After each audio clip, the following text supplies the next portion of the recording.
अस्सलाम वालेकुम। Programme night addition में हम आपको खुशामदीद कहते हैं। नाज़रीन, मुल्क में कोरोना वायरस की जो तीसरी लहर है इसने शिद्दत इख्तियार कर ली है। अमवात और केसेस की तादाद में मुसलसल आए रोज़ इजाफा हो रहा है। आज DGISPR ने भी अपनी प्रेस कॉन्फ्रेंस में कहा कि कोरोना की ज़्यादा शरह वाले इलाकों में पाकिस्तान आर्मी को तैनात कर दिया गया है। हर ज़िले की सतह पर आर्मी दस्ते सिविल इंतज़ामिया की मदद के लिए पहुँच चुके हैं। उन्होंने मज़ीद कहा कि 16 शहरों में कोरोना केसेस की शरह बहुत ज़्यादा है और आजमाइश की इस घड़ी में आवाम की तवक्कुआत पर पूरा उतरेंगे। गुज़श्ता रोज़ सूबों की दरख्वास्त पर कोरोना SOPs पर अमल दरामद करवाने के लिए पाक फ़ौज की तैनाती का नोटिफिकेशन जारी किया गया था। दूसरी तरफ आज सिंध हुकूमत ने सूबे में तमाम तालीमी इदारे और सरकारी दफातर को बंद करने का ऐलान किया है। आज वज़ीर आला सिंध ने प्रॉपर अपनी एक स्ट्रेटजी जो है ना वो प्रेस कॉन्फ्रेंस के ज़रिए बताई है। वज़ीर आला सिंध के मुताबिक चंद रोज़ के दौरान सूबे में कोरोना के मरीज़ों की तादाद 3 गुना तक बढ़ चुकी है। खैबर पख्तूनख्वा हुकूमत ने मर्दान में कोरोना के 40% मुस्बत केस आने के बाद शहर में मुकम्मल लॉकडाउन नाफिज कर दिया है। फिर NCOC के मुताबिक इस वक्त मुल्क में कोरोना केसेस मुस्बत आने की जो शरह है ये 9% से ज़्यादा है। गुज़श्ता 24 घंटों में मुल्क में मजीद 70 अफराद इंतकाल कर गए हैं। 4825 नए केसेस रिपोर्ट हुए हैं। वफाकी वज़ीर फवाद चौधरी खबरदार कर रहे हैं कि अगर शरह ये 15% तक पहुँच गई तो मुल्क में जहाँ हमारा जो हेल्थ सिस्टम है, सेहत का निज़ाम है, ये बैठ सकता है। फिर पाकिस्तान मेडिकल एसोसिएशन ने भी कोरोना की तशवीशनाक सूरत हाल पर मुल्क में कर्फ्यू और मुकम्मल लॉकडाउन का मुतालबा किया है। माहिरीन तो ये खबरदार कर रहे हैं कि अगर एहतियाती तदाबीर ना अपनाई गई तो खुदा न ख्वास्ता मुल्क को भारत जैसी सूरत हाल का सामना करना पड़ सकता है। इस वक्त अगर भारत में देखें तो 3.5 लाख अफराद कोरोना से रोज़ाना मुतासर हो रहे हैं, जबकि रोज़ाना जो उनका डेथ रेशियो है, डेथ नंबर्स हैं, ये 3000 तक पहुंच गए हैं। भारत में इस वक्त जो ज़्यादा अस्पताल हैं वो भर चुके हैं। अस्पतालों में ऑक्सीजन की कमी हो चुकी है, जिसकी वजह से एक नया बहरान पैदा हो गया है। माहिरीन भी ये खबरदार कर रहे हैं कि भारत में अभी लहर का उरूज पर आना बाकी है। मई के वक्त में कोरोना के यौमिया मरीजों की तादाद 5 लाख तक पहुंच सकती है।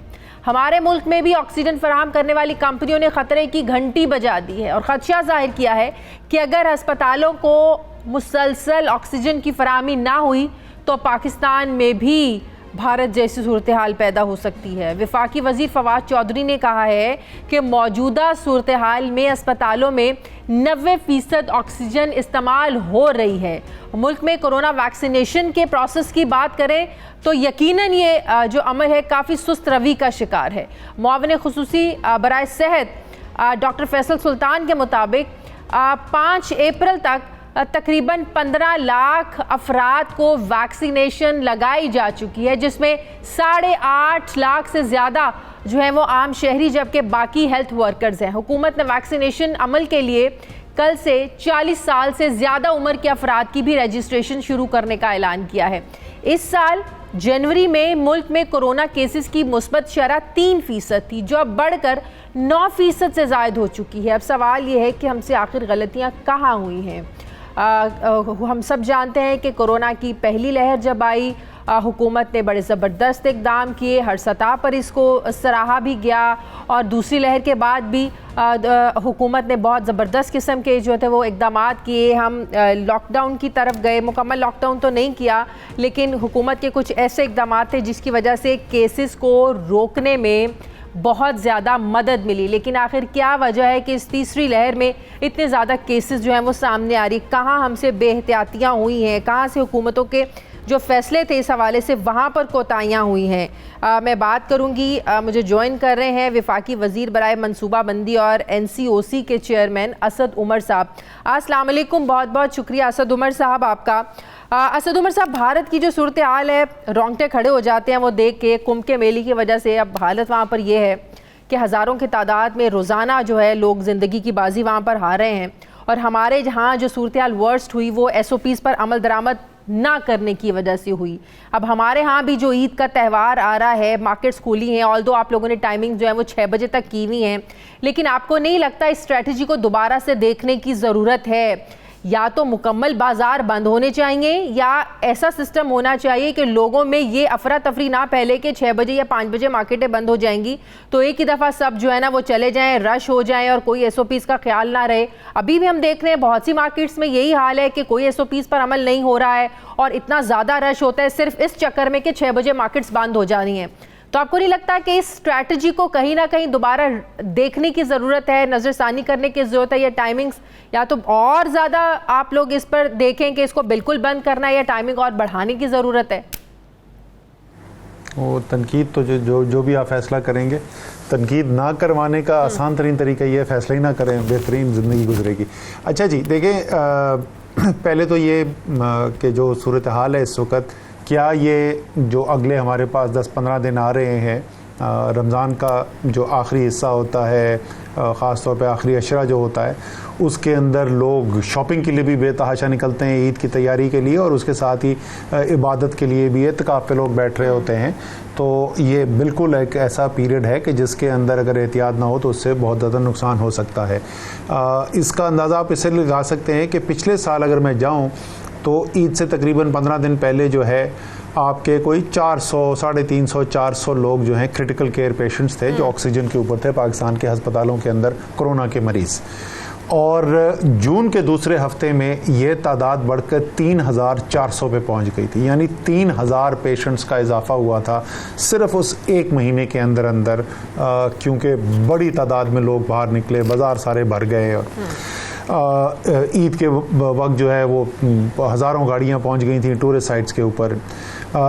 उस दफ़ा जब हम शुरू कर रहे थे, जब रमज़ान के वस्त में हम पहुँच रहे थे तो हमारे पास 350-400 लोग सिर्फ क्रिटिकल केयर पे थे। कल 4865 मरीज़ हमारे क्रिटिकल केयर के अंदर मौजूद थे। सो हम उस लेवल से को तकरीबन 4500 मरीज़ ज़्यादा से स्टार्ट करें, तो ये हमारे पास ऑप्शन ही नहीं है कि हम जो है पिछली दफ़ा जिस तरीके से हुआ उसको दोबारा मुतम्मिल कर सकें। अब आ जाए हिकमत अमली के ऊपर। आप बिल्कुल सही कह रही हैं, बाज़ारों के अंदर अभी भी हमें रश नज़र आ रहा है और SOP की कंप्लायंस में बेहतरी नज़र नहीं आई। हाँ। और इसी नहज पे पहुंचने के बाद फिर ये फैसला किया गया था कि सिविल इंतज़ामिया की मदद के लिए फ़ौज से भी दरख्वास्त की जाएगी। ज़्यादा डिसिप्लिन फोर्स है, लोग भी ज़रा ज़्यादा बात सुनते हैं, तो उनको इस्तेमाल किया जाएगा इन SOPs की कंप्लायंस करवाने के लिए। तो आज सुबह 6 बजे से जो है फ़ौज डिप्लॉय होना शुरू हो गई है, और जो 14-15 ज़्यादा अजला हैं जहाँ पे ज़्यादा पॉजिटिविटी है तो वहाँ पे उनकी प्रेजेंस आपको ज़्यादा नज़र आएगी। दूसरा जो ये सवाल है कि अगर हम खोल दें, देखें ये ख़ास तौर पे जो मैं बोल रहा हूँ ये रमज़ान के महीने की बात कर रहा हूँ।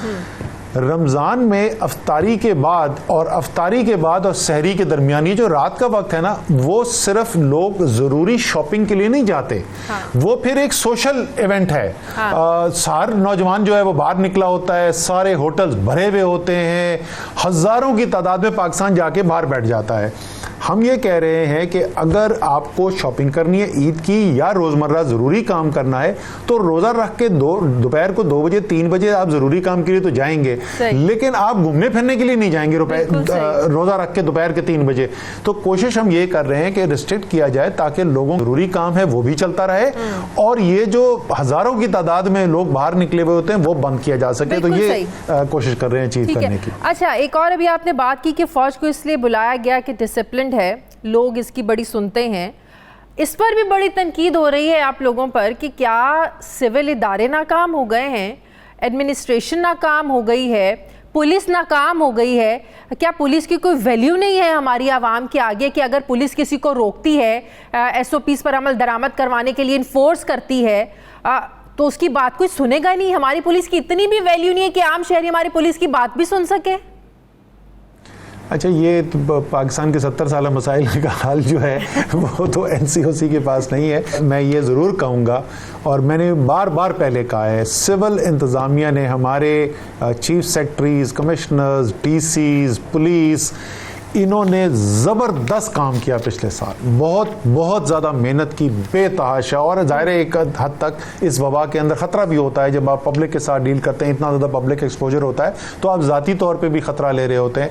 और उसके बावजूद बेतहाशा मेहनत भी की और बेतहाशा अच्छा काम किया, और उसी की वजह से वो एक बहुत अहम उनसर था जिसकी वजह से हम वबा पे काबू पाने में कामयाब हुए। लेकिन अब सूरत हाल ये हो गई है कि अवाम ने अपने जहन में फैसला कर लिया है कि ये कोरोना शरोना से मुझे कुछ होना नहीं, सिर्फ जिनके घरों में हो रहा है उनसे जाके पूछें कि कुछ होता है या नहीं होता। लेकिन मजमूई तौर पर अवाम जो है इसको संजीदा लेने को तैयार नहीं है। पुलिस जो है वो अपनी साड़ी पुलिस है, तो पुलिस को हम ज़्यादा अगर हम खुद कन्विंस नहीं है कि कोई परेशानी है तो हम नहीं सुनते। तो इसलिए इस सब तमाम सूरत हाल को, और ये कोई लॉन्ग टर्म बात नहीं है, जैसे आपने और मैंने दोनों ने इस बात के ऊपर इस इम्पोर्टेंस को हाईलाइट किया कि जो अगले 15-18 दिन है ना, ये बहुत ही क्रिटिकल, क्योंकि हमारे वो साल के अंदर यही सबसे ज़्यादा रश वाला टाइम होता है। इसलिए हमने कहा कि इस वक्त हम रिस्क नहीं ले सकते। पाकिस्तान की पुलिस इंशाअल्लाह ताला आइंदा और बहुत बेहतर होगी, बट फिलहाल हम फौज की मदद भी चाहते हैं। उमर साहब, मुझे बताइएगा अगर मैं गलत नहीं हूँ, जो नंबर्स हैं जनवरी में जो केसेस की रेशो थी पॉजिटिव केसेस की वो थी 3%। अब हमारे पास जो ये अब के जो नंबर्स हैं, जो मुख्तलिफ सोर्सेज भी बताते हैं, 11 से 12% हो गई है, 4 गुना बढ़ गई हैं। अगर मैं आपसे ये पूछ पाऊँ कि हमसे गलतियाँ हुई कहाँ, पहली लहर पर जिस तरह काबू पाया गया, दूसरी लहर पर पाया गया, क्या बहुत ज़्यादा फिर बेहतियाती बरती गई? क्या आप लोगों ने जो इक़दाम किए थे पहली लहर के बाद, लॉकडाउन की जो आप लोगों की स्ट्रैटेजी थी, प्राइम मिनिस्टर साहब ने भी इसको बड़ा उन पर तनकीद भी हुई, फिर लेकिन हमें इस पर कामयाबी भी हुई, फिर बाहर के लोगों ने भी बड़ा अप्रिशिएट किया कि हुकूमत पाकिस्तान ने जो इक़दाम किए हैं वो बाकी ममालिक को भी करने की ज़रूरत है, आप लोगों ने इसका क्रेडिट भी लिया।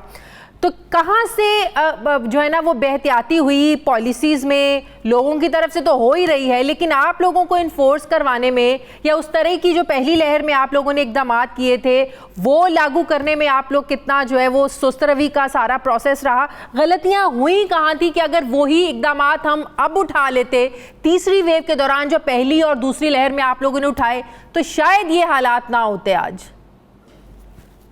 जी, दो चीज़ें हैं इसके अंदर, दो पहलू हैं जिनकी वजह से ये बढ़ा। बट पहली चीज़ तो जो आपको जहन में रखने की है कि कल जितने दुनिया के अंदर, पाकिस्तान नहीं दुनिया के अंदर कल जितने कोरोना के मरीज़ बने, जिन नए लोग जिनको इन्फेक्शन हुई, वो जिस दिन से ये पेंडेमिक शुरू हुआ उससे ज़्यादा थी। तो ये सिर्फ पाकिस्तान का मसला नहीं है, तमाम दुनिया के अंदर वबा का फैलाव इस वक्त उस लेवल पे पहुंचा हुआ है जहां पिछले पूरे साल नहीं था और इस साल के शुरू में भी नहीं था, पिछले साल की पीक पे भी नहीं पहुंचे थे। इस वक्त 8.5 पौने 9 लाख केस रोजाना दुनिया के अंदर रिपोर्ट हो रहे हैं। आप अपने खित्ते के अंदर देख लें, भारत में 3.5 लाख केस से ज़्यादा हो गया है। अच्छा, उसकी कुछ एपिडेमियोलॉजिकल रीजंस हैं। एक तो ये जो वायरसेस जो नए आए हैं, नई स्ट्रेन्स आई हैं, ब्राज़ील के अंदर बेतहाशा तबाही हुई, जो ब्राज़ीलियन स्ट्रेन आया, फिर साउथ अफ्रीकन स्ट्रेन की वजह से बहुत मुश्किलात पैदा हुई। हमारा खित्ता जो है वो यूके की स्ट्रेन से लपेट में आया, और एक जो बड़ी वजह बनी, और ये यूके स्ट्रेन जो है, जैसे मैं पहले भी एक्सप्लेन कर चुका हूँ, ये फैलता भी ज़्यादा आसानी से और मोहलक भी ज़्यादा है।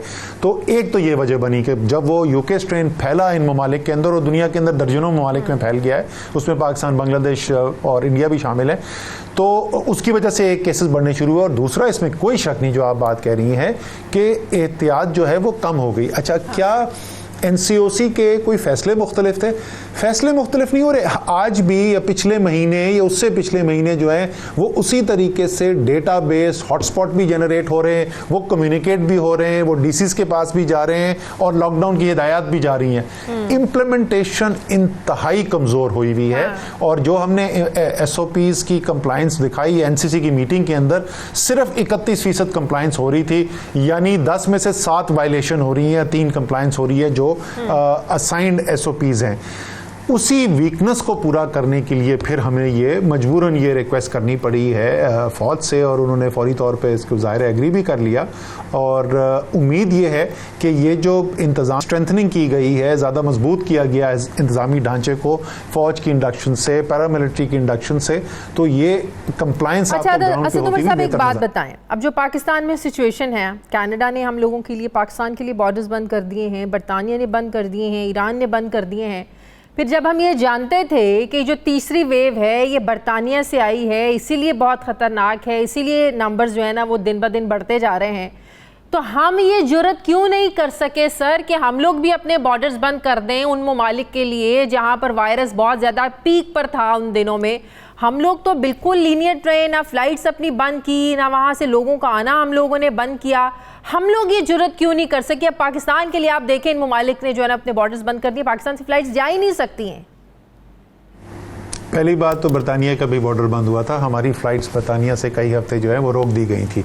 दूसरा, हमारी 3 कैटेगरीज़ के अंदर आलमी मुल्कों की क्लासिफिकेशन है और उसमें से कैटेगरी सी जो है, जिसमें इस वक्त 14 या 15 मुल्क मौजूद हैं, उस कैटेगरी सी के अंदर, जिसके अंदर भारत भी हमने शामिल कर दिया अभी रिसेंटली, ये वो ममालिक हैं जहाँ से कोई आ ही नहीं सकता पाकिस्तान में स्पेशल एग्जम्पशन लिए बगैर। बाकायदा एक एग्जम्पशंस कमेटी है, उसके अंदर एविएशन है, फॉरेन ऑफिस है, हेल्थ है, वो केस आपका स्टडी करते हैं और फिर अलाउ करते हैं कि आप आ सकते हैं या नहीं आ सकते, और अगर आप आ सकते हैं तो फिर क्वारंटीन की रिक्वायरमेंट है। तो वो आज भी पाबंदी मौजूद है 14 या 15 ममालिक के ऊपर।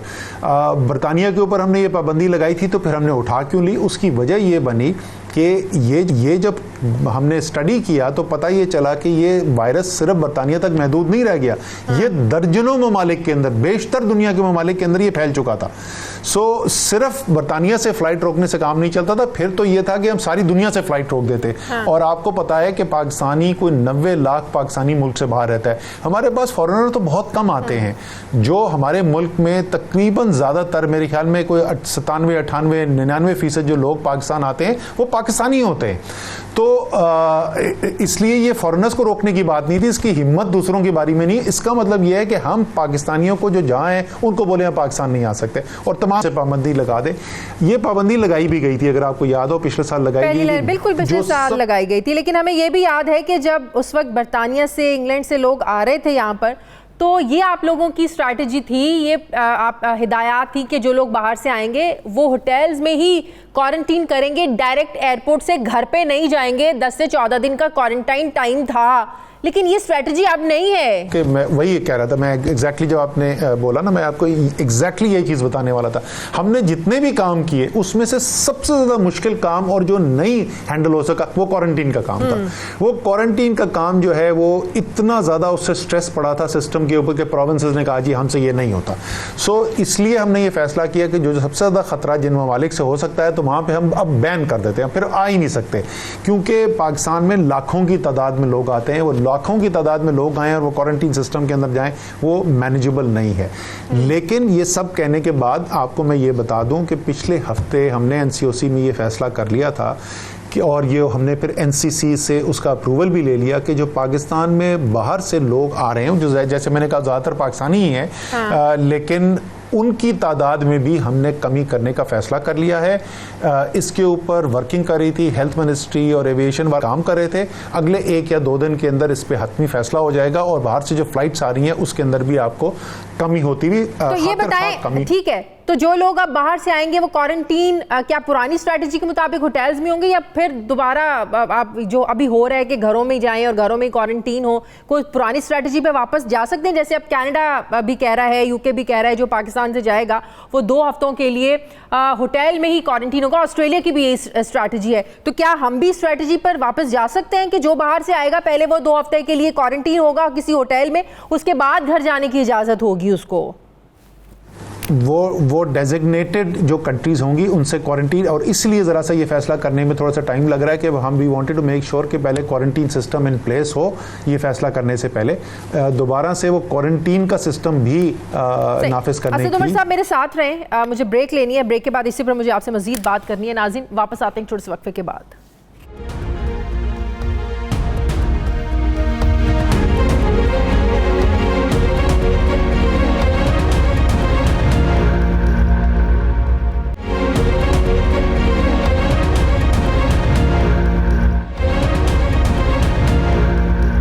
ब्रेक के बाद एक बार फिर से आपको खुशामदीद कहते हैं। विफाकी वजीर बराए मनसूबा बंदी असद उमर साहब मेरे साथ हैं। अच्छा असद उमर साहब, ऑक्सीजन की इस वक्त क्या सिचुएशन है, क्या सूरत हाल है? क्योंकि 80 से 85% तो ऑलरेडी हमारे हेल्थ सेक्टर के लिए इस्तेमाल हो रही है और अब कहा जा रहा है कि अगर हमें और चाहिए तो हमें अपना जो इंडस्ट्रियल सेक्टर है इसको बंद करना पड़ेगा, तो जो कि यकीनन एक इंडिकेशन है कि हम मुकम्मल लॉकडाउन की तरफ फिर जाएं, जिसकी हमेशा प्राइम मिनिस्टर ऑफ पाकिस्तान ने मुखालिफत की है। अगर ऐसा होता है कि हमें अपने ऑक्सीजन को पूरा करना है, फिर हम इंडस्ट्री को बंद करेंगे, जाहिर है फिर इससे एक इम्पैक्ट आएगा हमारी इकोनॉमी पर। तो क्या वाकई इस सिचुएशन की तरफ हम बढ़ना शुरू हो गए हैं कि हमें अपनी इंडस्ट्री को भी अब बंद करना पड़े? पहले तो मैं ज़रा सा अपने मुल्क को बहैसियत में कोई एक हुकूमत की नहीं बात कर रहा, एक ओवरऑल पूरे मुल्क की बात कर रहा हूँ। हमें थोड़ा सा अपने क्रेडिट भी लेना चाहिए। दोनों चीज़ों के हम देख लेते हैं।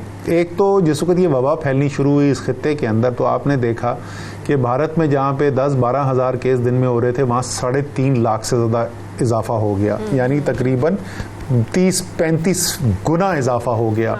हमारे यहाँ केसेस जो हैं उनके अंदर जो हमें इजाफा देखने में नज़र आया, तो वो हमने देखा कि वो 1000-1200 केसेस से बढ़ के वो 4800, 5000, 5200, तो 4 गुना इजाफा हुआ। तो पहली बात तो, और वो इसलिए हुआ कि भारत में जब वो कुंभ मेला मना रहे थे और सारे जलसे हो रहे थे, जुलूस हो रहे थे, तो हमने एक दफ़ा नहीं 2 मुख्तलिफ मुकामात पे हमने रिस्ट्रिक्शन बंदिशों में इजाफा किया। जैसे जैसे हमें डिजीज़ आगे बढ़ती नज़र आती थी, हम फैसले करते रहते थे और हम उसकी जो वबा की फैलाव की रफ्तार है उसको स्लो डाउन करते थे, और उस नतीजतन अभी हमने आपने 12% का 12% नहीं है, हमारी तक 10% के करीब जो है औसत चल रही है। पिछले कुछ 3 या 4 हफ्ते से जो हफ्ते की औसत आती है वो 10% होती है। इंडिविजुअल दिन में ऊपर नीचे होता है, लेकिन हफ्ते की औसत तकरीबन 10% के करीब आती है। दूसरा, अब ऑक्सीजन के ऊपर आ जाए। इतना बड़ा मुल्क, इतना बड़ा इंडस्ट्रियल मुल्क भारत, और कैसे दर्दनाक आपको सूरत हाल नज़र आ रही है। फुटपाथ पे लोग गिरे हुए हैं, ऑक्सीजन नहीं मिल रही है।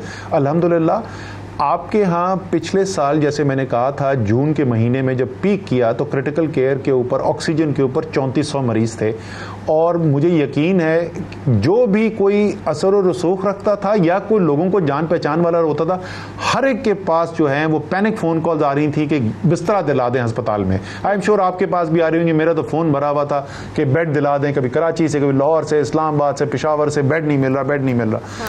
इस वक्त कल 4865 लोग थे क्रिटिकल केयर के ऑक्सीजन के ऊपर। इस दफ़ा आपको वो पैनिक नहीं नज़र आ रहा, और उसकी वजह ये है कि हमने 2800 ऑक्सीजनेटेड बेड्स का इजाफा किया वफाकी हुकूमत ने पूरे पाकिस्तान के अंदर, और उसका एडवांटेज आपको नज़र आ रहा है। इसी तरीके से ऑक्सीजन को हमने पिछले जून में इसके ऊपर काम करना शुरू किया था। ऑक्सीजन प्रोडक्शन भी इंक्रीज़ हुई है, क्लोज मॉनिटरिंग भी होती है, और उसका नतीजा ये है कि इक्का दुक्का स्पॉट लोकल एरियाज के अंदर थोड़ा सा प्रॉब्लम आता है, लेकिन कोई अल्हम्दुलिल्लाह अभी तक कोई सीरियस हमें प्रॉब्लम नजर नहीं आया। दूसरी तरफ कह रहे हैं ना कि हम पाकिस्तान स्टील मिल्स के जो बंद ऑक्सीजन प्लांट्स हैं उनको भी वहां से भी ऑक्सीजन ली जा सकती है, इस पर भी प्लानिंग हो रही है, इस पर भी काम जो है वो शुरू हो रहा है। अगर वहां से भी हमें ऑक्सीजन लेनी है तो क्या कैपेसिटी है, हमारी ज़रूरत कितनी है और कितनी कैपेसिटी हमें वहां से जो है ना वो मिल सकती है?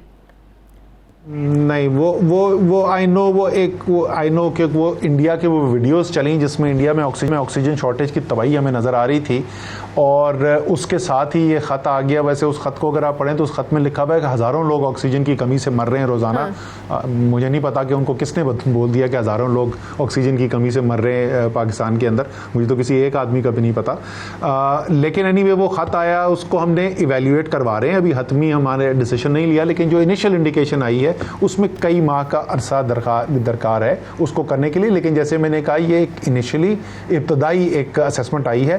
3 मुख्तलिफ टीम्स जो हैं वो फॉलोअप कर रही हैं उसको ग्राउंड के ऊपर स्टील मिल के साथ, और हम उस ऑप्शन को भी देख रहे हैं। इसी के साथ साथ हम इंपोर्ट के ऑप्शंस को देख रहे हैं, सी से इंपोर्ट के ऑप्शन को भी देख रहे हैं, ईरान से इंपोर्ट के ऑप्शंस को भी देख रहे हैं, वहाँ से जल्दी आ सकता है। कल रात को भी मेरी सेक्रेटरी खारजा के साथ बात हुई थी, वो अपने ईरानियन काउंटर पार्ट्स के साथ टच में है। चाइना के साथ हमारी बात हो रही है, सिंगापुर से हम देख रहे हैं। सो इंपोर्ट ऑप्शंस भी देखे जा रहे हैं। लेकिन इसके साथ साथ लोकल जो प्रोडक्शन है उसको इंक्रीज़ करने के भी ऑप्शन देखे जा रहे हैं। बॉटम लाइन इसकी ये है कि आज सुबह की हमारी इवैल्यूएशन से ये नज़र आता है कि हम इंपोर्ट्स के पहले भी हमारे पास अभी ये गुंजाइश मौजूद है कि जहां पर इस वक्त हमारे ऑक्सीजन के पेशेंट्स मौजूद हैं, इससे काफ़ी अगर इजाफा भी हो जाए 30%, 40%, 40% 50% का इजाफा भी हो जाए तो वो हम इंटरनल एडजस्टमेंट से ही उसको मैनेज कर सकते हैं।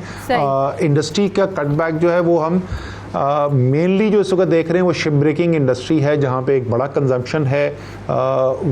कुछ अरसे के लिए अगर सिचुएशन इतनी ख़राब हुई उसको देखा जा सकता है।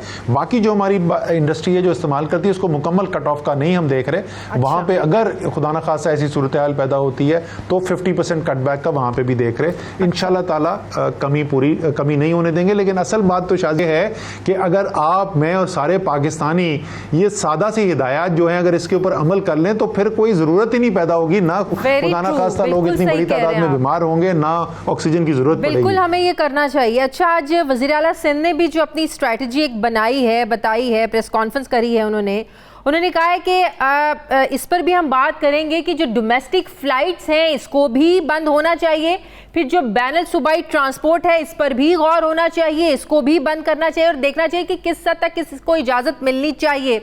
तो क्या कुछ ऐसे भी फैसले ज़ेरे गौर हैं? NCOC इस पर भी गौर करिए कि डोमेस्टिक फ़्लाइट्स को भी बंद कर दिया जाए और जो इंटर प्रोविंशियल ट्रांसपोर्ट है इसको भी बंद करने के बारे में कुछ सोच रहे हैं आप लोग?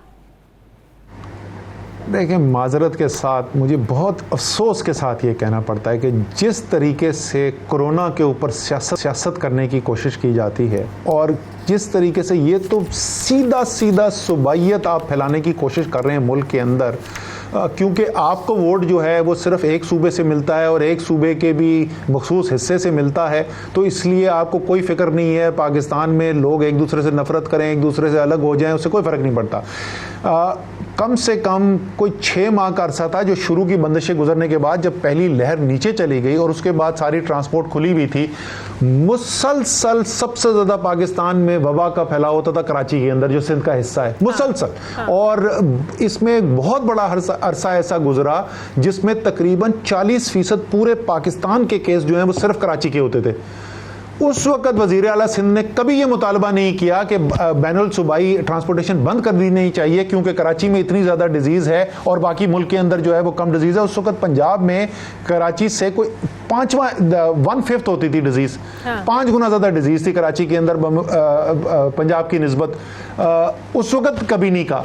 तो अब आप कह रहे हैं कि तो आप ये सियासत करने की कोशिश कर रहे हैं कि पाकिस्तान में एक पाकिस्तानी को दूसरे पाकिस्तानी के खिलाफ खड़ा कर दिया जाए। बिल्कुल नामुनासिब, गैर मुनासिब ये इस किस्म की बातें हैं। हमने बिल्कुल कर्टेल किया है, इंटर प्रोविंशियल ट्रांसपोर्टेशन के ऊपर भी कर्टेल लगी हैं, उसका भी वॉल्यूम रिड्यूस किया गया है। लेकिन ये कि जिस वक्त मेरा फ़ायदा हो तो मेरा सूबे का फ़ायदा हो तो मैं उस वक्त कर दूं, जब दूसरे सूबों का नुकसान हो तो उस वक्त मैं बात ना करूं, ये बिल्कुल ही गैर मुनासिब। सिंध हुकूमत इस पर सियासत कर रही है, तो क्या एक और जो सिंध हुकूमत तनकीद आप लोगों पर करिए, क्या इस पर भी सियासत है कि सिंध हुकूमत कह रही है कि जो सिंध के लिए आप लोगों ने 446 अरब रुपए के तरक्याती पैकेज का ऐलान किया है ना, वो कहते हैं भाई आपने तो 162 अरब रुपए के वो तरक्याती पैकेज का भी ऐलान किया, वो पैसे कहाँ पर गए? आप लोगों ने तो हैदराबाद यूनिवर्सिटी का भी इफ्तिताह आप लोग करते हैं, लेकिन ऑन ग्राउंड प्रैक्टिकली हमें कहीं यूनिवर्सिटी दिखती नहीं है, कहीं नज़र नहीं आती क्योंकि काम भी शुरू हो। नंबर 2, वो कहते हैं कि आप लोग सिर्फ ये सियासत चमकाने के लिए यहाँ पर जो है वो इस तरह के पैकेजेस का ऐलान कर तो देते हैं, हमें ग्राउंड पर ऐसी कोई चीज़ नज़र नहीं आती है। तो क्या वाकई उन लोगों के एतराज़, ये शिकायत जायज़ नहीं है कि बड़े बड़े पैकेजेस का सिंध के लिए ऐलान कर तो दिया जाता है लेकिन ग्राउंड पे कुछ नज़र नहीं आता? अच्छा, पहले मैं ये फेडरल यूनिवर्सिटी हैदराबाद की बात कर लूँ। मैं बहुत ज़्यादा सख्त अल्फाज इस्तेमाल करना नहीं चाहता, हालांकि जो सही मुनासिब इसका जवाब है ना वो गैर पार्लिमानी ही है। ये वो यूनिवर्सिटी है जो पिछले 2 साल से कम 1 दर्जन मरतबा मैं ज़ाती तौर पे वज़ीर आला सिंध के साथ फॉलो अप कर चुका हूँ कि खुदा का वास्ता NOC दे दें ज़मीन का, ताकि हम वहाँ पर ये फेडरल एजुकेशन इंस्टीट्यूशन हैदराबाद का बना सकें। हमारी बात वो हर दफ़ा हाँ करते थे, भाई जी ना उन्होंने एक दफ़ा भी नहीं किया। ये इस दफ्तर में आ गए थे मिलने के लिए, उस दिन भी मैंने रिक्वेस्ट की, उनके पास मैं अक्सर जाता हूँ, वहाँ पर मैंने रिक्वेस्ट की, हर दफ़ा हाँ कहते, कभी भी नहीं हुआ। फिर वो कहना शुरू कर दिया, उन्होंने कहा अच्छा ये नासिर शाह जो है ना, ये लोकल गवर्नमेंट के वजीर हैं, ये करेंगे। नासिर शाह ने मुझे कोई 4 दफ़ा उन्होंने हाँ कहा, कुछ भी नहीं हुआ। फिर मैंने इनको MQM के हमारे जो वजीर हैं अमीनुल हक साहब, मैंने कहा अमीन भाई हमारी तो मानते नहीं यार, आप ही रिक्वेस्ट करके देख लें। मेरे सामने अमीनुल हक ने कोई 4 या 5 दफ़ा इनसे रिक्वेस्ट की, हर दफ़ा हाँ कहते हैं, NOC नहीं देते। और उसके बाद ये आके बयान दे रहे हैं कि यूनिवर्सिटी का ऐलान हुआ था और उसके बाद यूनिवर्सिटी नहीं बना रहे। मतलब क्या मैं इनके बारे में बोलूं। अच्छा, बाकी जहां तक की बात है कराची का जो पैकेज था, ये बाकी अभी सिंध के अजला का जो पैकेज है, मैंने पहले भी ऑफर की थी। जिस दिन हम वहाँ पे ग्राउंड के ऊपर इनाग्रेशंस कर रहे होंगे ना काम के, तो मैं इनवाइट इंशाल्लाह ताला ज़रूर करूँगा सिंध हुकूमत के नुमाइंदों को। उम्मीद है कि वो भी हमारे साथ आके खड़े होंगे और ग्राउंड पे काम होता हुआ उनको नज़र भी आएगा।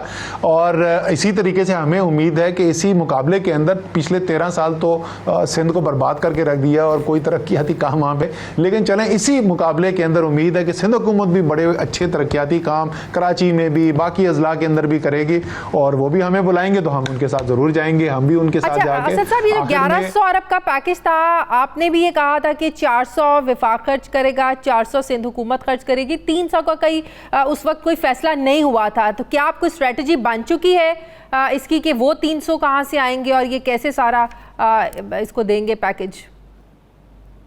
जी मैं बता देता हूँ आपको। फाइनल नंबर जो है वो 625 अरब रुपए तकरीबन वफाक के हैं, 500 अरब रुपए सिंध के हैं। और वो जो 625 अरब रुपए वफाक ने करने हैं वो 5 मुख्तलिफ प्रोजेक्ट्स हैं। उन तमाम प्रोजेक्ट्स के ऊपर प्रोग्रेस हो रही है। 2 प्रोजेक्ट्स ऐसे हैं जिनके ऊपर ग्राउंड पे फिजिकल वर्क है, जो SIDCL का ग्रीन लाइन का प्रोजेक्ट है, प्रोटोटाइप बस उसकी तैयार हो गई है पहली चाइना के अंदर, अब उसकी इंस्पेक्शन होंगी और फिर मैस प्रोडक्शन होगी बस की। ठीक है, बहुत बहुत शुक्रिया। विफाकी वजीर बराए मनसूबा बंदी NCOC के चेयरमैन असद उमर साहब मेरे साथ थे। Sir thank you very much. नाज़रीन, मुझे प्रोग्राम में एक ब्रेक लेनी है, वापस आते हैं एक छोटे से वक्फे के बाद।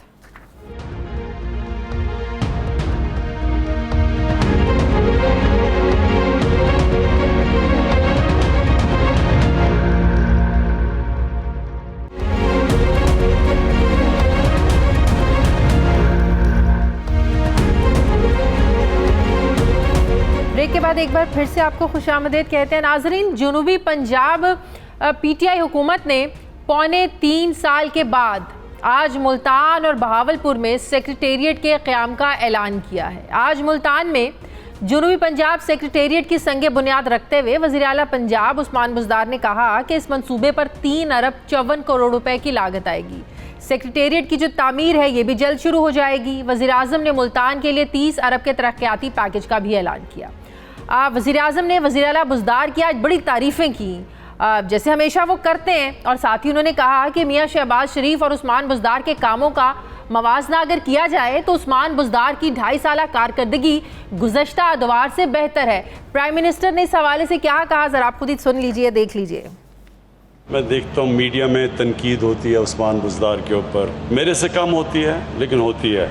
एक कैंपेन चलती है कि वज़ीर आला पंजाब अहलियत नहीं रखते पंजाब का वज़ीर आला बनने के लिए, और मुझे अफसोस होता है कि किसी ने आज तक ये इवेल्यूएट किया ही नहीं उनकी 2.5 साल में असल में परफॉर्मेंस क्या है। और उसके मुकाबले में जो 2.5 साल पहले बॉलीवुड का एक्टर कभी बूट पहन के खड़ा होता था पारी में, कभी वो टोपियाँ पहन के खड़ा होता था, उसके और इसके कभी मुकाबला किया ही नहीं। मुआवजना तो करें कि उसने क्या अपने 2.5 सालों में किया और इसने क्या किया। अब नाज़रीन, ये तो हम सब जानते हैं कि माजी में पाकिस्तान पीपल्स पार्टी और मुस्लिम लीग नून भी जनूबी पंजाब सूबा बनाने के वादे करती रही है। तहरीक इंसाफ ने भी 2018 की जो इंतखाबी कैंपेन थी, मुहिम थी, उसमें उन्होंने भी ये नारा लगाया कि वो इक़्तिदार में आकर जनूबी पंजाब को अलग से सूबा बनाएंगे। फिर 11 सितंबर 2020 को हमने देखा जनूबी पंजाब सेक्रेटेरिएट की फ़ालियत का एक नोटिफिकेशन जारी किया गया। लेकिन इस साल हुकूमत ने यूटर्न लेते हुए एक और नोटिफिकेशन के जरिए जनूबी पंजाब सेक्रेटेरिएट में तैनात 7 महकमों के सेक्रेटरीज को वापस लाहौर बुलाया। इसका एक नोटिफिकेशन जारी हुआ जिस पर बड़ी तनकीद हुई कि आप तो अपने फैसले पर यूटर्न ले रहे हैं। उसके बाद फिर तीसरा नोटिफिकेशन निकाला गया, बड़ी कन्फ्यूजन फैली। हमने देखा मार्च के महीने में ये सारी जो ना वो खेल खेला जाता रहा, लेकिन हैरानगी इस बात पर थी कि बुज़दार साहब को तो कुछ पता ही नहीं था, वो लाइल्मी का इजहार करते रहे। फिर इस नोटिफिकेशन के जरिए एडिशनल चीफ सेक्रेटरी को जनूबी पंजाब सेक्रेटेरिएट में फिर दोबारा तैनात किया गया तीसरे नोटिफिकेशन के बाद। अब आज जनूबी पंजाब सेक्रेटेरिएट की बुनियाद रखते हुए हुकूमत इसे एक बड़ी तब्दीली करार दे रही है। मुखालिफिन पर खूब तनकीद की। आज वफाकी वजीर शाह महमूद कुरैशी ने कहा कि माजी के बरक्स अब जनूबी पंजाब का तरक्याती फंड जनूबी पंजाब में ही रहेगा। शाह महमूद कुरैशी ने और इस हवाले से मजीद क्या कहा, जरा देखिए। शहबाज शरीफ भी वादा किया करते थे, बड़ी बड़ी एलोकेशंस किया करते थे, यहाँ के महरूम इलाकों का पैसा और जगह मुंतकिल हो जाता था। जनूबी पंजाब के लोगों खुशकिस्मत हो कि जनूबी पंजाब के बच्चों और बच्चियों के लिए अलहदा कोटा मुख्तस किया जाएगा। जब इंशाल्लाह सुबह बनेगा आपका अलहदा हाई कोर्ट होगा और आपके जजेस यहाँ से आपके काबिल लॉयर जो हैं वो एलिवेट होके जजेस बनेंगे। जनाबे वाला अगर अभी भी तब्दीली उनको दिखाई नहीं देती तो फिर उनको एक सियासी चश्मा मैं पेश कर दूंगा। अब जो दूसरी तरफ सियासी मुखालिफिन हैं वो हुकूमत के इस फैसले को कह रहे हैं कि भैया आप तो आवाम को एक लॉलीपॉप दे रहे हैं। अब सवाल ये है कि क्या जनूबी पंजाब सेक्रेटेरिएट अब एक फ़ाल किरदार अदा कर पाएगा? क्या ये सेक्रेटेरिएट जनूबी पंजाब के जो लोग हैं, अवाम है, उसकी महरूमियों को दूर कर पाएगा? और अपोजिशन क्यों इसे एक लॉलीपॉप कह रही है? एटलीस्ट तहरीक इंसाफ ने कुछ तो काम किया इस पर। मैं बात करूंगी इसी पर। मुझे ज्वाइन कर रहे हैं पाकिस्तान पीपल्स पार्टी के रहनुमा अली हैदर गिलानी साहब। अस्सलाम वालेकुम, बहुत बहुत शुक्रिया अली हैदर साहब आपका। अली हैदर साहब, ये बात हम जानते हैं कि पाकिस्तान पीपल्स पार्टी ने भी जनूबी पंजाब को सूबा बनाने का ऐलान किया। फिर 2018 में हमने देखा कि पाकिस्तान पीपल्स पार्टी की जो हार की वजूहात थी उसमें एक बहुत बड़ी वजह ये थी कि गिलानी साहब अपना वादा पूरा नहीं कर सके जनूबी पंजाब को सूबा बनाने का। इसी तरह हमने देखा नून लीग ने भी 2013 में ये वादा किया लेकिन वो भी पूरा नहीं कर सके। अब तहरीक इंसाफ जो काम कर रही है सेक्रेटेरिएट बनाने के, मुल्तान में भी बनेगा, भावलपुर में भी बनेगा, क्या ये एक अच्छा इकदाम नहीं है? आप लोग क्यों कह रहे हैं कि ये अवाम को सिर्फ एक लॉलीपॉप देने के मुतरादिफ है? बिस्मिल्लाहिर्रहमानिर्रहीम, thank you for having me on the show. सबसे पहले तो मैं मुबारकबाद पेश करना चाहूँगा उन लोगों को जो ये समझते थे कि 3 साल के बाद ये जो हमारे जनूबी पंजाब आएंगे और बड़े बड़े ऐलानात करेंगे और खित्ते की महरूमियाँ दूर होंगी। आज उन्होंने देख लिया कि जो प्राइम मिनिस्टर सेलेक्टेड आए हैं मुल्तान में और उन्होंने जो जो वादे और जो जो लॉलीपॉप और जो जो आई वॉश उन्होंने किया है, सेल्फ प्रोजेक्शन के अलावा मैं नहीं समझता कि उन्होंने कोई डिलीवरी कोई कुछ डिलीवर किया है। आपके मैं जो इंट्रो में जो आपने जो बात की कि गिलानी साहब ने पाकिस्तान पीपल्स पार्टी ने सूबे का वादा किया और उन्होंने नहीं दिया, तो मैं यहाँ पर आपकी ज़रा तस्दीक करता चलूँ कि यूसुफ रज़ा गिलानी साहब ने पाकिस्तान पीपल्स पार्टी ने 2008 के इलेक्शन में कतन सूबे का वादा करके वोट हासिल नहीं किए थे। हमने बनने के बाद यूसुफ रज़ा गिलानी साहब ने 2009 और 2010 में on the floor of the house हमारे साउथ पंजाब की एक ज़रूरत है जो बनना चाहिए, जिसके लिए उन्होंने सेनेट से 2/3 अक्सरियत से एक आइनी करारदाद भी मंजूर करवाई, जिसका जो ये चश्मे की वो सियासी चश्मे की वो बात कर रहे थे वफाकी वजीर साहब, मैं समझता हूँ कि वो सियासी चश्मा लोगों को पहनाया जा रहा था। हालांकि जो पंजाब के लोग हैं वो समझते हैं कि अगर इस कौज के साथ कोई जमात मुखलिस है तो वो सिर्फ और सिर्फ पाकिस्तान पीपल्स पार्टी है। आज इमरान खान साहब जब आए हैं उन्होंने जो इनॉग्रेशन किया है सेक्रेटेरिएट का, हम सेक्रेटेरिएट बिल्कुल ये रिकॉर्ड का हिस्सा है सर। कैंपेन में पाकिस्तान पीपल्स पार्टी ये बातें करती रही है कि हम जनूबी पंजाब को सूबा बनाएंगे सर। 2013 के इलेक्शन में भी हमने ये अपने मैनिफेस्टो में डाला, फिर 2018 के इलेक्शन में भी मैनिफेस्टो में डाला, और हम आज भी अपने उस वादे पे कायम है कि अगर हुकूमत कोई संजीदा कदम उठाती है सूबे के लिए तो पाकिस्तान पीपल्स पार्टी अनकंडीशनली उनका साथ देगी। This has to be clear कि हम अनकंडीशनली पीटीआई की गवर्नमेंट का साथ देना चाहते हैं, लेकिन अगर पीटीआई इस कॉज के साथ मुखलिस है, पाकिस्तान सबसे पहले हम इस पर बात कर लेते हैं। गिलानी साहब, हैदर गिलानी साहब, आईनी तरमीम के बगैर ये नहीं हो सकता, सिर्फ करारदादे लाने से सूबा नहीं बन सकता। तो आईनी तरमीम के लिए जाहिर है पार्टियों को इकट्ठा बैठना पड़ेगा, अमेंडमेंट करनी पड़ेगी, तो उसके लिए आप लोग तैयार हैं तहरीक इंसाफ का साथ देने के लिए? या तासुर तो यही जाता है कि नून लीग या पीपल्स पार्टी इसलिए साथ नहीं देना चाहती है कि वो क्यों क्रेडिट जो है वो तहरीक इंसाफ की झोली में डालेगी और 2023 के इंतखाबात में जाके वोट तो उन्हीं को मिलेगा कि भाई पीटीआई ने वादा किया, पीटीआई ने पूरा किया, आप लोगों को तो क्रेडिट नहीं मिलेगा। यहाँ शायद सिर्फ क्रेडिट लेने का चक्कर है कि किसको क्रेडिट मिलता है। देखिए जी, बिलावल भुट्टो जरदारी साहब ने अपनी पहली स्पीच में जो उन्होंने इलेक्शंस के बाद की, तो उन्होंने साउथ पंजाब के इशू के ऊपर उन्होंने कैटेगोरिकली कहा कि मैं अनकंडीशनल सपोर्ट देता हूं पाकिस्तान पीपल्स पार्टी की सेनेट में, सूबाई असेंबली में और नेशनल असेंबली में, और फिर बाद में मैंने भी पंजाब असेंबली के फ्लोर पे पीटीआई को ये कहा कि अगर आप सूबे बनाने के लिए संजीदा हैं तो पाकिस्तान पीपल्स पार्टी आपके साथ चलने को तैयार है, लेकिन पाकिस्तान तहरीक इंसाफ इस कॉज के साथ सिंसेयर नहीं है, ना उन्होंने कभी किसी स्टेक होल्डर्स की मीटिंग की है।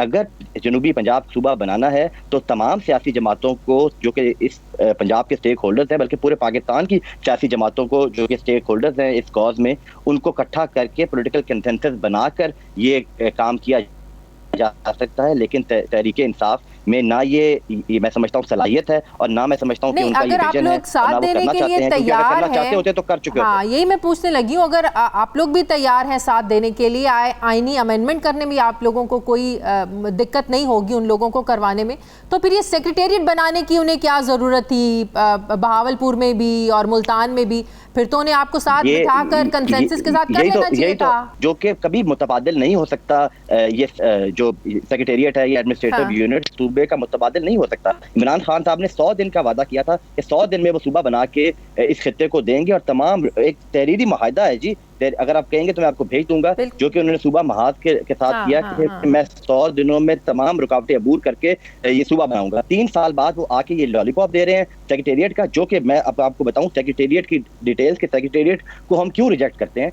सेक्रेटेरिएट का होना, हम कोई राया नहीं है किसी के। ये साउथ पंजाब के लोग जो हैं वो बड़े गयूर हैं, और वो किसी की ना राया पहले बने हैं ना आइंदा हम बनेंगे। हमें एक इन्होंने सेक्रेटेरिएट का लॉलीपॉप दे के एक ब्यूरोक्रेसी के अंदर एक एडिशनल टेयर डाल दिया इन्होंने। पहले हमारी यहाँ से फाइल जाती थी सीधा लाहौर, अब अगर हमारे लिया बकर के 2 हमारे भाई हैं डीजी खान के, वो पहले मुल्तान आएंगे, वो पहले भावलपुर धक्का खाएंगे, फिर वो फाइल जाएगी लाहौर, क्योंकि चीफ सेक्रेटरी तो लाहौर बैठेगा ना। इसके पास तो इख्तियारात नहीं है, जिस तरह आपने अपने इंट्रो में कहा। तो ये तो एक एडिशनल इन्होंने एक मैं समझता हूँ टीयर ऐड किया है, और हमारी मुश्किलात कम करने के में इजाफा किया है। नंबर 1, हमें सूबे मांगने का हमारा हक जो था वो हमें अपनी शनाख्त के लिए था। हमें ना हमारी शनाख्त मिल रही है इसमें, और हमारे ऊपर एक एडिशनल चीफ सेक्रेटरी बिठाकर हमें तख्ते लाहौर की गुलामी के अंदर, मतलब ये तो ऐसे हुआ कि हमें दोबारा ब्रिटिश राज में इन्होंने भेज दिया है कि एक वाइसरॉय इधर बिठा दिया उन्होंने मुल्तान में और भावलपुर में, जो कि हमारे मामला चलाएगा। हम कतन किसी की राया ना बनेंगे। हाँ, आप लोगों के दौर में क्या दिक्कत थी, आप लोगों को क्या रुकावट थी कि पाकिस्तान पीपल्स पार्टी अपने 5 साल दौर में इस पर नहीं काम कर सकी? ये I was coming to that. That's a very good and a very valid question जो आपने की है। हमने जी पाकिस्तान पीपल्स पार्टी के पास अक्सरियत थी सेनेट के अंदर, हमने 2/3 अक्सरियत से बाकी तमाम पार्टीज को साथ मिलाकर, जिसमें MQM को भी क्रेडिट जाता है, जिसमें काफ लीग भी शामिल थी, जिसमें फंक्शनल लीग भी शामिल थी, जिसमें JUIF भी शामिल थी, उनको हमने तमाम स्टेक होल्डर्स को इकट्ठा किया सेनेट में। 2/3 अक्सरियत से हमने वो करारदाद पास करवाई। सिर्फ हमारे मुस्लिम लीग नून के जो दोस्त थे उन्होंने हमारा साथ नहीं दिया सेनेट में, और उसी ही की वजह से, क्योंकि हमारे पास नेशनल असेंबली में अक्सरियत नहीं थी, तो हम वो सूबा नहीं बना सके। लेकिन हमारा एक जो हमारी जो एक गुडविल थी, जो हमारा जो एक वो था करने का जो अज़म था, वो पूरी कौम ने देखा और सराहा, और सबको पता है कि अगर इस कॉज के साथ कोई इस मामले का हल निकालेगा तो वो पाकिस्तान पीपल्स पार्टी निकालेगी। मैं आज भी कहता हूँ, आज भी हम इस बात पे कायम है कि आपको पूरे हाउस की कमेटी बनाए, तमाम पॉलिटिकल पार्टीज हो, PMLN भी हो। अगर वो नहीं चाहेंगे PMLN के दोस्त के सूबा ना बने तो फिर वो साइड पे हो जाएंगे, लेकिन बाकी तमाम जो जमातें हैं वो अगर इसके हक में होंगी तो सूबा बन जाएगा। लेकिन PTI सूबा कभी नहीं बनाएगी, क्योंकि उनको पता है कि उनका जो हुकूमत है लाहौर में, वो उनकी अक्सरियत वो खो बैठेंगे और साउथ पंजाब में डिवाइड हो जाएगा। ये सिर्फ तहरीक इंसाफ को नहीं है, मुझे लगता है कि हर पार्टी को यही डर खौफ है, वसाइल की तकसीम कोई नहीं चाहता। जाहिर है अगर इतना ज्यादा पैसा, इतने वसाइल एक वजीर आला के पास आ रहे हैं, एक पार्टी के पास आ रहे हैं, वो कैसे चाहेंगे कि वोट बैंक भी तकीम हो जाए और सारे वसाइल भी तकीम हो जाए। वजीर आला की जो इमरान खान साहब ने तारीफ की है, वजीर आला की क्या तारीफ है, जो पिछले 3 सालों में 10% से कम जो हमारा 33% हिस्सा बनता है उससे कम हमें मिला है। हमें 3 साल की आप एलोकेशन उठा के देख लें, हर साल में 10% से कम हमें एडीबी मिला है। आपको याद होगा यूसुफ रज़ा गिलानी साहब जब प्राइम मिनिस्टर थे तो पूरे 5 सालों में से 4 साल 33% बजट की एलोकेशन रही है।